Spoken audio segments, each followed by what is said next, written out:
Hello दोस्तों, स्वागत है आप सभी लोगों का फिर से एक बार Pahalwan Gurudin group of college के यूट्यूब चैनल पर। मेरा नाम है जुनैद रज़ा, खेल प्रभारी Pahalwan Gurudin group of college Panari Lalitpur. मैं फिर से एक बार फिर आप सभी लोगों के लिए लाया हूँ स्पोर्ट्स जीके की बहुत ही महत्वपूर्ण वीडियो, जो कि आप लोगों को उपयोगी होगी फ़िज़िकल एजुकेशन के हर एग्ज़ाम के लिए, चाहे वो UP TGT, PGT, KVS, NVS, DSSB या किसी भी अदर स्टेट की फ़िज़िकल एजुकेशन की एग्ज़ाम हो। साथ ही साथ रेलवे, एसएससी, टेट, सीटेट या कोई भी ऐसी एग्ज़ाम जिसमें जीएस पोर्शन आता हो, तो उसके अंतर्गत एक छोटा सा टॉपिक होता है स्पोर्ट्स यानी कि खेल, जहाँ से 2 से 3 क्वेश्चन लगभग इन एग्ज़ाम में पूछे जाते हैं। तो ऐसे बच्चों के लिए भी ये वीडियो काफ़ी इम्पोर्टेंट है। तो आइए शुरू करते हैं आज की इस वीडियो को। इस वीडियो का पहला क्वेश्चन है, शूटिंग से संबंधित खिलाड़ी हैं। 4 खिलाड़ियों के नाम दिए गए हैं, इनमें से बताना है शूटिंग किस खिलाड़ी का मेजर गेम है। पहला ऑप्शन है इसमें अंजलि भागवत, दूसरा ऑप्शन है मोनिका सैलेस, तीसरा ऑप्शन है अन्ना कुर्निकोवा, चौथा ऑप्शन है जीवंस विलियंस, और इसका जो सही आंसर है वो है ऑप्शन नंबर ए, यानी कि अंजलि भागवत शूटिंग से संबंधित खिलाड़ी हैं इन चारों में से। नेक्स्ट क्वेश्चन की तरफ हम लोग चलते हैं। अगला क्वेश्चन हमारा है, विश्व कप फुटबॉल 2014 प्रतियोगिता जीती। तो आप सभी शायद जानते होंगे, क्योंकि ये अभी कुछ साल पहले की ही बात है। पहला ऑप्शन है इटली ने, दूसरा ऑप्शन है अर्जेंटीना ने, तीसरा ऑप्शन है ब्राज़ील ने, चौथा ऑप्शन है जर्मनी ने, और इसका जो आंसर है वो है ऑप्शन नंबर डी, यानी कि जर्मनी ने ये प्रतियोगिता जो है वो जीती थी 2014 में। आगे चलते हैं नेक्स्ट क्वेश्चन की तरफ। हमारा नेक्स्ट क्वेश्चन है, आउट कबड्डी खिलाड़ी बैठ जाते हैं, यानी आउट होने के बाद खिलाड़ी जो हैं वो कहाँ बैठते हैं। पहला ऑप्शन देख लेते हैं, सिटिंग बॉक्स में, दूसरा ऑप्शन है बॉक्स में सिर्फ, तीसरा सिटिंग ब्लॉक में, और चौथा है आउट ब्लॉक में। तो जिस बॉक्स में खिलाड़ी आउट होने के बाद बैठते हैं कबड्डी में, उसको बोला जाता है सिटिंग ब्लॉक, यानी कि ऑप्शन नंबर सी, आउट होने के बाद कबड्डी का खिलाड़ी जो है वो सिटिंग ब्लॉक में बैठेगा। ठीक है, ये जस्ट ग्राउंड के पीछे बना हुआ होता है, जो सबसे लास्ट वाली लाइन होती है उसके जस्ट पीछे बना हुआ होता है। 1 मीटर ये चौड़ा होता है और लगभग 6 या शायद 8 मीटर लंबा होता है। ठीक है, नेक्स्ट क्वेश्चन की तरफ हम लोग चलते हैं।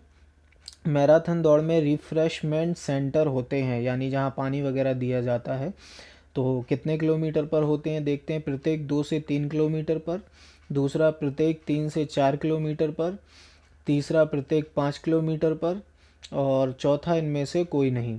और इसका जो सही आंसर है वो है ऑप्शन नंबर सी, यानी कि प्रत्येक 5 किलोमीटर पर। मैराथन दौड़ में हर 5 किलोमीटर पर रिफ्रेशमेंट सेंटर होता है, जहां पानी वगैरह देने का काम होता है मैराथन में प्रतिभाग करने वाले धावकों को। नेक्स्ट क्वेश्चन हमारा देखते हैं। नेक्स्ट क्वेश्चन हमारा है, एक क्रिकेट पिच की लंबाई कितनी होती है।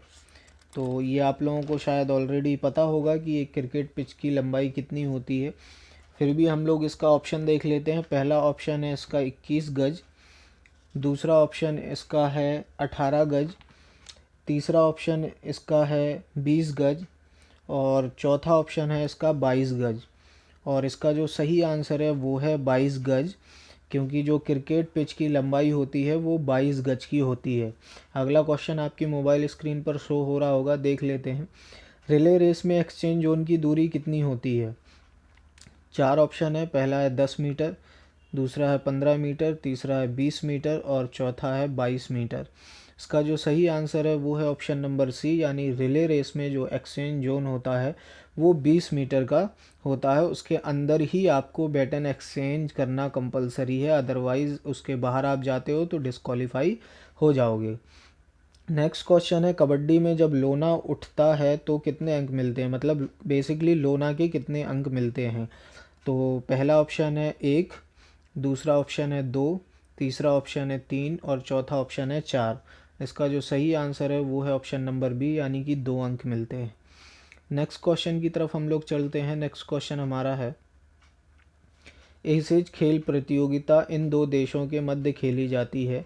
तो बताना है कि किन दो मध्य देशों के बीच ये प्रतियोगिता खेली जाती है। पहला है भारत और पाकिस्तान के बीच, दूसरा ऑप्शन है ऑस्ट्रेलिया और न्यूजीलैंड के बीच, तीसरा ऑप्शन है वेस्ट इंडीज़ और इंग्लैंड के बीच, और चौथा ऑप्शन है ऑस्ट्रेलिया और इंग्लैंड के बीच।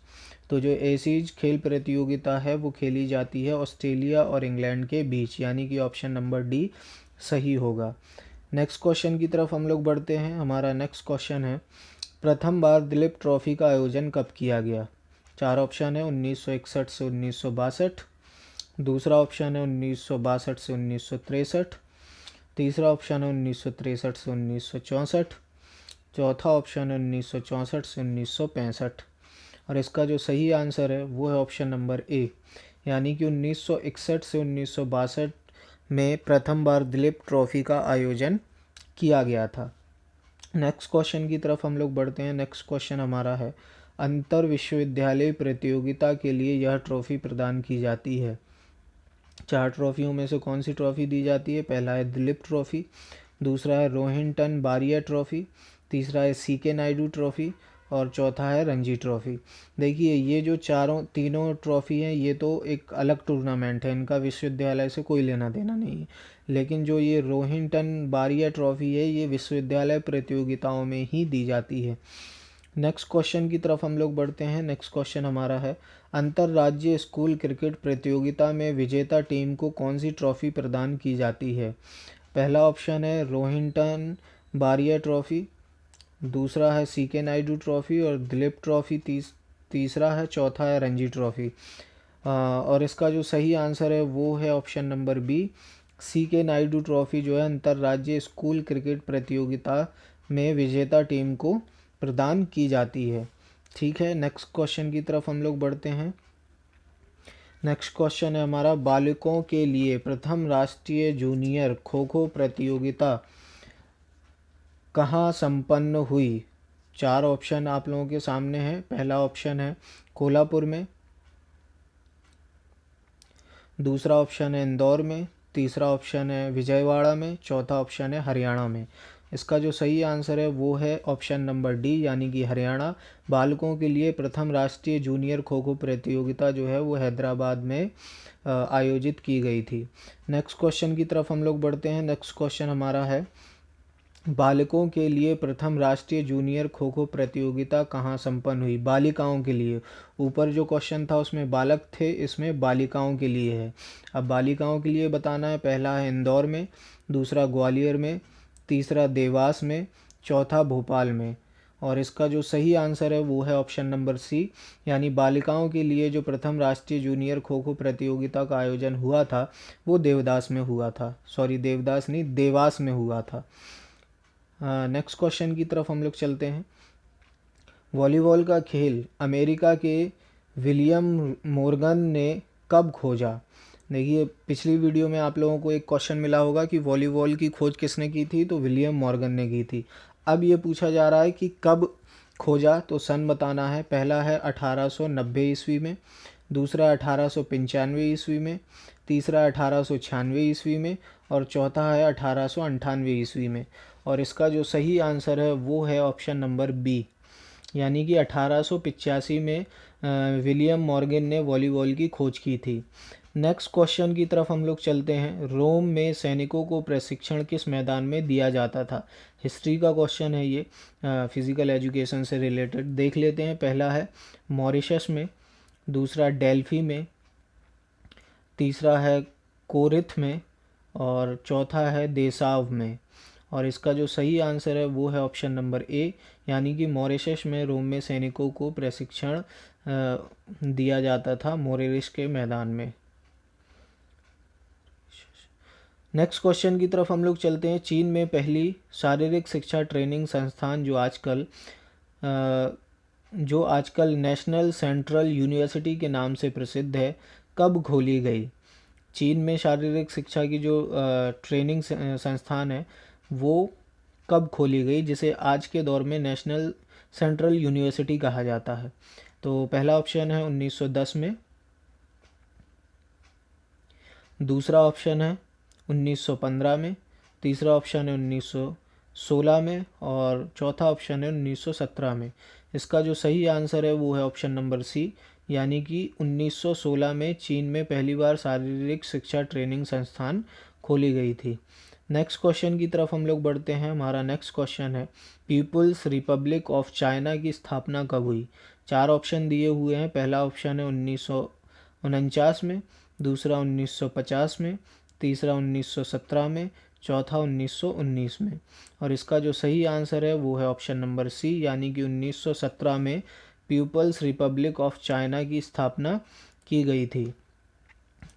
नेक्स्ट क्वेश्चन की तरफ हम लोग बढ़ते हैं। नेक्स्ट क्वेश्चन हमारा है, वाटर पोलो में कितने खिलाड़ी होते हैं?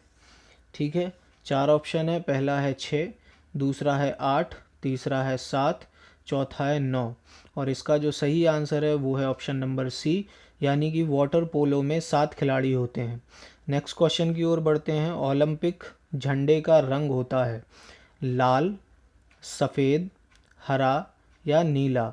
अगर आप लोगों ने ओलंपिक झंडा देखा होगा तो आप लोगों को पता होगा ओलंपिक झंडे का रंग सफ़ेद होता है।